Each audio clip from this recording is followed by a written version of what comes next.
Hey, how you doing? My name is Ryan, and today I'm taking on a minifigure challenge from fellow YouTuber, the LEGO Brit. So, TLB, what do you got? Well, I know on your channel, Ryan, that you have a very successful YouTube short series about fixing LEGO minifigures, and mostly you focus on Marvel because that's your area of expertise as such, but my area of expertise is LEGO Star Wars, and I'd love it if you design some LEGO Star Wars minifigures. All you have to do is take an existing LEGO Star Wars minifigure and change one piece that you think will make it way better. It can be more accurate, it can be something that looks more detailed. I'm giving you complete free reign over what you want to do with this, as long as at the end the figure looks better than when it started. And remember, only official LEGO parts can be used. Okay, I like this. Are you picking the figures for me? Yes, I'm picking these Star Wars figures for you. I'm going to choose them. Alright, what do you got for me? Well, the three LEGO Star Wars minifigures that I've chosen for you to fix are Newt Gunray, Bodhi Rook from Rogue One: A Star Wars Story, and Tala Durinth from the Obi-Wan Kenobi series. So good luck. Now, I'm not a Star Wars collector, but those really aren't great figures. No, they're really not, so I'm setting the challenge very, very tough for you, but I'm sure you're going to do a great job. Well, time to get to work. First things first, I gotta buy these Star Wars figures.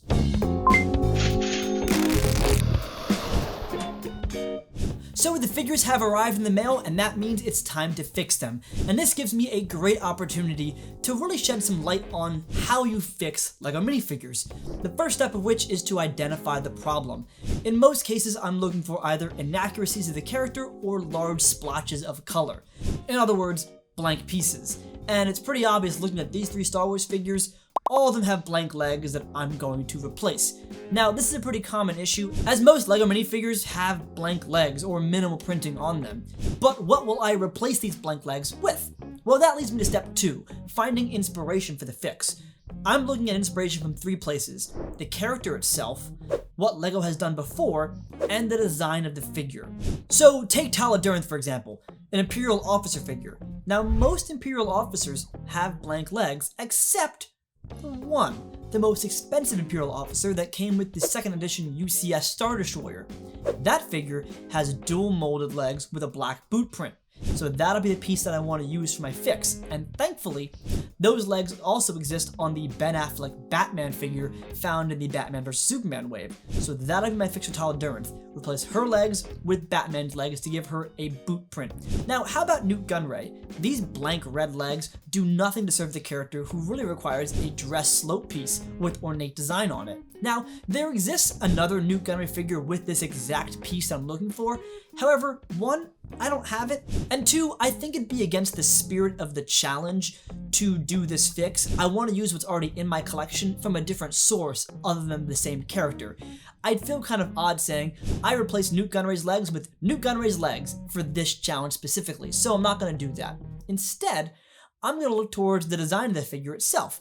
In this case, I need a sloped back piece in red with an ornate design on it. And that definitely limits the amount of pieces I can use, but thankfully, I think there exists a Dumbledore figure from the Harry Potter CMF series with this exact description: sloped dress piece in dark red with an ornate design on it. And while the design might not match the actual Newt Gunray figure, this might lead to a bit of a clash with 2 different ornate patterns, one on the top, one on the bottom. I think the spirit of the fix here is spot on. I think this Dumbledore figure is a really unexpected twist on the Newt Gunray fix, so I think it hopefully will impress LEGO Brit, even if it technically isn't the best fix. As for the final figure, Bodhi Rook, this one's pretty tough, because if you look at the character design itself, Bodhi Rook wears a jumpsuit, and the jumpsuit has no buckles, straps, or hardly any pockets. Nothing really big and visible on it, so if I were to replace his legs with, say, a Jurassic World figure or a Secret Agent figure, it might look busier, but it'd be inaccurate to the character of Bodhi Rook. Instead, I need to find a piece that has some minimal printing on it that still shows I'm adding something to the figure without taking away from the character design itself. That's a pretty tough ask, but I think I found the right piece in this Tony Stark figure from the Bricktober series. This is his look from Infinity War with his camo sweatshirt and sweatpants, and the legs have a nice subtle camo print on them. Not so bold in your face that it reads as camouflage pants like a hunter, but subtle enough that when the light hits it, you see the elements of print. And I think these legs would work perfectly for Bodhi Rook, as it gives the legs some printing on them, but without taking away from the character design. Those are the kind of inspirations and kind of thought process that go into fixing a LEGO minifigure. So you want to identify the problem, find your inspiration, and find an appropriate piece. Now, if you have a small collection of LEGO figures and you want to buy pieces for your fix, that's awesome. I have no problems with that. I just think I have enough figures in my collection that I should try my best to find pieces that I already have rather than spend the money. It just kind of keeps that creative juices flowing and helps me find a really unique fix. And with that, it's time for the final reveal. Let's call up the LEGO Brit and see what he thinks of my fixes. Alright TLB, I think I fixed these Star Wars figures for you. Well, I'm really excited to see what you've been up to, so take it away. I think we should do a rating, so I'll present each figure and you can rate them, I don't know, 1 to 10, sound good? Yes, that sounds good, yeah. Alright, so the first figure you asked me to fix was Untitled from Obi-Wan Kenobi. The blank legs for me were the biggest offender, and I looked to some of the most expensive Star Wars figures that exist of Imperial officers, so I used the legs actually of a Batman figure, which had that exact same boot print, and gave it to Untitled. So this is my fix for Untitled, replacing her legs with Batman's legs to match every other high-priced Imperial officer figure from Star Wars. I think it's absolutely fantastic. I actually did that with my Tall Endurance minifigure even before that we did this collaboration. It's a really, really good idea. I mean, you can get them very cheaply from the Pick-a-Brick wall. I just don't get why LEGO didn't include it. If you actually look at a picture of Tall Endurance as a character, she does wear black boots, so it's incredibly accurate to her character. I'm not sure whether it's wrong to start out with a 10 out of 10, but I feel like I'm going to be generous and give you your first 10 out of 10, because honestly, that's what I would have done. With one piece, the legs was definitely the main thing to address. I think that you did that very, very well. Well, thank you so much. I'll humbly accept your first 10 of the day. Alright, the next figure probably won't be a 10. This is Newt Gunray. I actually had the most trouble with this figure because, yeah, I could have gone the easy route and pulled the Newt Gunray robe piece from the other Newt Gunray figure, but I wanted to kind of avoid that path and find a piece that I had in my own collection. Now, obviously, again, the legs were the main offender here, as it needed to be a flowing skirt, it needed to have that regal element to it, and the plain dark red legs just were not cutting it for me. So, I was looking through my collection and I came across a Dumbledore figure from Harry Potter that has a similar looking dark red robe with some golden elements on it. I like this piece quite a bit, although I don't think the print exactly matches the torso, but I think overall, this is the fix I would do for it.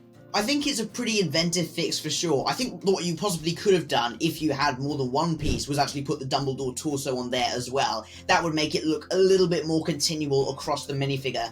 The continuity for me when it comes to minifigures is really important, so I'm afraid I'm going to have to give this a 4. But of course, I know that sounds harsh, I think it's pretty good. I personally would have gone with the other Newt Gunray legs, the actual robe skirt, because I think that matches it a little bit better. But I think that if you'd been given 2 pieces and if you were able to do that, it would definitely be a massive upgrade to the minifigure with that continuous torso print. I definitely gave you a hard job with that one, so I appreciate the dedication, and good idea to use Dumbledore. I wouldn't have thought of that. Yeah, it's a fun piece, and I think, while you're totally right, 2 pieces would have absolutely made this job a lot easier, but again, 1 piece only. And finally, my favorite fix, Bodhi Rook. In the concept art and in the Rogue One movie itself, he wears a dark gray jumpsuit with this vest on. So I couldn't go for anything really tactical on the legs. I couldn't add any holsters or any pockets, which would have made my job a lot easier. So I had to find a print for the legs that still reads as print without ruining the jumpsuit. So I picked the Tony Stark Bricktober series legs, which have this odd camo pattern on them, kind of subtly shiny, but with enough print to make it readable as a really detailed print, but not distracting from the fact that it still is a one-piece jumpsuit underneath his brown vest. I think it's an absolutely fantastic fix. I'm actually so impressed. I tried fixing this figure myself, just out of curiosity from looking at my collection thinking, oh, I really gave him a hard one there. The legs definitely stood out like a sore thumb, so that was the main thing that I thought you were going to fix, so well done for doing that. Honestly, that's so inventive. I'm incredibly impressed. I would have gone for something like the Mud Trooper from Star Wars, but even that, I think, shows some sort of pockets which Bodhi Rook simply doesn't have. So I think I might have to go with the second 10 of the day. I hope the comments aren't going to attack me for being too generous, but obviously I gave you the 4 for number 2, but I think it's absolutely fantastic. It's very detailed and it looks really, really good. Alright, 2 10s and a 4 for a total score of 24 out of 30. I'll take that. Star Wars figures, I think I'm ready to fix more of them, to be honest. So if you have any Star Wars figures you want me to fix, send them over to me, and if anyone in the audience has any Star Wars figures you want me to fix, let me know in the comment section down below. Absolutely, I'm definitely up for a collaboration like this again in the future. Well, I'm pretty happy with my score, and I think TLB really enjoyed my fixes as well. But what do you guys think? How would you have fixed these 3 Star Wars figures? Let me know in the comment section down below. And if you want to see TLB try to fix 3 of the worst Marvel figures I can think of, check out the link in the description box down below. And as always, if you like this video, be sure to subscribe to the channel, and thanks for watching.